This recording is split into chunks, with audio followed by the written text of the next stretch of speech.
社区的自助洗衫店是愈来愈多，也毋过公共安全甲噪音的问题嘛愈来愈伤脑筋。桃园市政府就启动净零专案，要来做管理哦。主题条例目前是搁在规划，按算讲后一个会期会送议会来审议。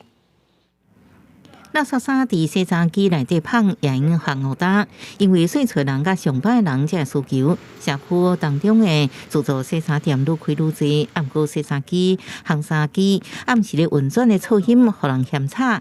桃园去年也发生自助洗衫店发生起爆火警，引起公安的疑虑，市府净零专案决定立管。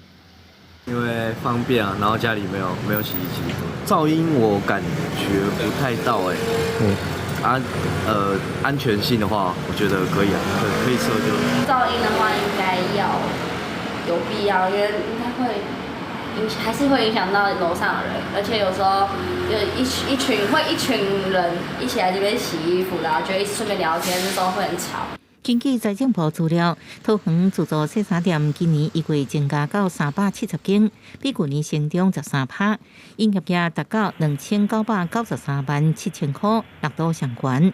不过，台北市早伫2007年订定自助洗衫店安全管理办法，2011年提升做自治条例层级。桃园也在研议，业者表示会配合政府的政策，不过希望用24点钟营业。政府怎么说我们就怎么做啊？只是说之前的已经开的店，那可不可以给一点？如果需要改善，是不是可以给缓冲期这样子？目前呢，已经提出了自治条例的草案。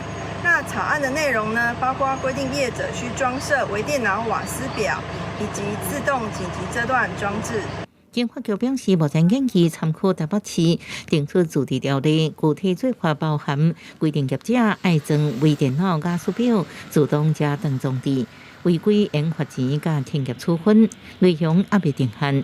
按算下一会期提出送议会审议，通过了后，函保行政院决定就应公布实施。记者综合报道。